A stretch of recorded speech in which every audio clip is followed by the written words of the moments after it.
Welcome to incredible explain. सर्दियों की एक दोपहर थी। आसमान में हल्के बादल थे और यूजीन अस्पताल की कुर्सी पर चुपचाप बैठा हुआ था। उसकी आंखों के नीचे काले घेरे थे और चेहरा थकान और शोक से भरा हुआ। उसकी पत्नी की मौत को अभी कुछ ही हफ्ते हुए थे, एक भयानक कार एक्सीडेंट जिसे यूजीन अब भी पूरी तरह समझ नहीं पाया था। उसकी 6 साल की बेटी स्कूल में थी और यूजीन, वह बस अपने भीतर की चुप्पी से लड़ रहा था। तभी उसका फोन बजा। हेलो, क्या मैं मिस्टर यूजीन से बात कर सकता हूँ? जी, बोल रहा हूँ। आपकी बहन मिल गई है। यूजीन के हाथ कांप गए। क्या कहा आपने? कौन बहन? फोन की दूसरी तरफ से जवाब मिला। आपकी छोटी बहन, जो बचपन में लापता हो गई थी, 25 साल पहले। यूजीन की आंखें खुली की खुली रह गईं। वो बहन जिसे उन्होंने कभी खोजने की उम्मीद छोड़ दी थी, वो अचानक वापस मिल गई। कुछ दिनों बाद यूजीन अपने माता पिता के घर जाता है। माँ बहुत भावुक थी, जैसे कोई सपना सच हो गया हो। पिता की आंखों में भी नमी थी, लेकिन एक अजीब सी चुप्पी उनके चेहरे पर पसरी हुई थी। तभी दरवाजे की घंटी बजी। यूजीन ने दरवाजा खोला और सामने खड़ी थी एक औरत, 30-35 साल की, शांत मुस्कान और आंखों में गहराई। ओप्पा, मैं लौट आए, उसने धीमी आवाज में कहा। यूजीन स्तब्ध रह गया। वो कह रही थी कि वो वही है, उसकी खोई हुई बहन यूजिन। वो सबको गले लगाती है और बहुत आत्मीयता से बात करती है। माँ पिता मानो उसका इंतजार कर रहे थे सालों से, लेकिन यूजीन का मन बेचैन हो गया। इतने सालों बाद, बिना कोई निशान, बिना सबूत, क्या ये सच में वही है? वो कुछ कह नहीं पाया, लेकिन उसकी आंखें सवालों से भरी थीं। अगले कुछ दिनों में यूजिन ने घर में रहना शुरू कर दिया। वो बहुत सौम्य थी, सबका ख्याल रखती, पूजा पाठ करती, माँ के साथ बैठकर बातें करती। यहाँ तक कि यूजीन की बेटी के साथ भी जल्दी घुल मिल गई। लेकिन यूजीन को कुछ अजीब लग रहा था। रात को जब सब सो जाते, तो यूजीन नींद में करवट बदलता रहता। कभी कभी यूजिन को वो अंधेरे में अकेले खिड़की से बाहर देखते हुए पाता। कभी वो किसी अजीब सी किताब में कुछ पढ़ रही होती। एक रात यूजीन ने देखा, यूजिन पिता के कमरे से चुपचाप बाहर आ रही थी। तुम वहाँ क्या कर रही थी? कुछ नहीं, बस पापा को दवा दी थी। उसने हल्की सी मुस्कान दी, लेकिन यूजीन को उसकी मुस्कान में कुछ नकली लगा। यूजीन अब चुप नहीं बैठ सकता था। उसकी आंखों ने बहुत कुछ देख लिया था। बचपन में खोई बहन की वापसी, पत्नी की रहस्यमयी मौत, और अब ये औरत, जो सबके दिल में जगह बना रही थी, लेकिन यूजीन के दिल में सिर्फ एक सवाल उगा रही थी। अगर ये मेरी बहन है, तो मेरे अंदर इसे लेकर इतना डर क्यों है? उसी रात जब सब सो रहे थे, यूजीन अपने स्टडी रूम में बैठा पुराने दस्तावेज, फोटो एल्बम और पुलिस रिपोर्ट्स निकालता है। वो तस्वीर देखता है, अपनी बहन की आखिरी तस्वीर, जब वो 6 साल की थी। नजरें अटक जाती हैं। उसकी आंखें भूरी थीं, लेकिन जो आज आई है, उसकी आंखें काली हैं।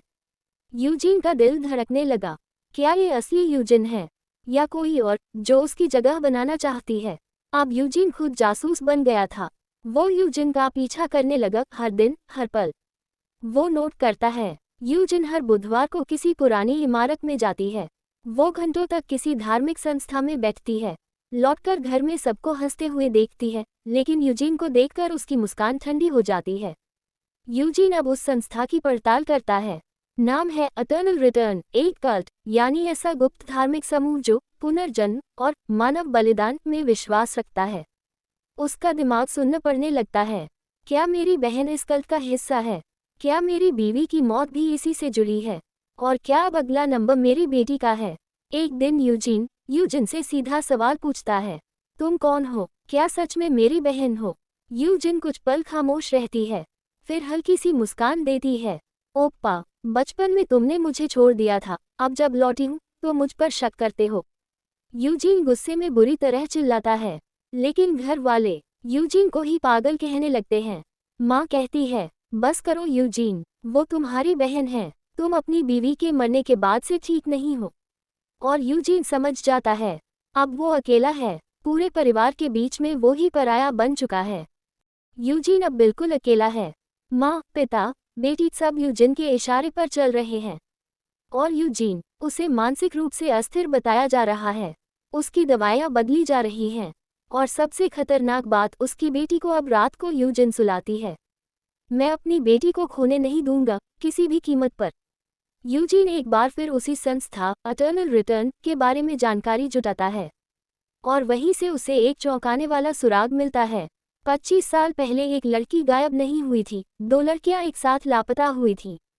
और दूसरी लड़की, उसका नाम था सुइन।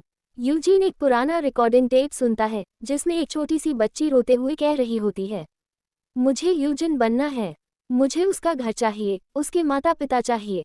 यूजीन का दिमाग सुन्न हो जाता है। तो ये औरत सुइन है, उसने मेरी बहन की जगह ले ली है और माँ पापा को धोखा दिया है। कहीं कहीं उसने मेरी बीवी के साथ भी कुछ तो नहीं किया था। अब यूजीन के पास कोई रास्ता नहीं बचा। उसने पुलिस से संपर्क करने की कोशिश की, लेकिन उसे पागल कहकर टाल दिया गया। अब वो सीधा उस संस्था के अड्डे पर पहुंचता है। कल्ट के उस तहखाने जैसे कमरे में यूजीन ने जो देखा उसने उसके रोंगटे खड़े कर दिए। सफ़ेद चोगा पहने लोग, बीच में एक पत्थर का वेदी, और उस पर रखा गया था उसकी बेटी का स्केच। और वहां सामने खड़ी थी यूजिन, नहीं सुइन। तुम समझ नहीं पाए, ओप्पा। इस परिवार को मुझे ही मिलना था। तुम्हारी बहन चली गई थी और मैं उसकी जगह ले आई। अब सिर्फ एक बलिदान बाकी है, तुम्हारी बेटी। उसके बाद ये चक्र पूरा हो जाएगा।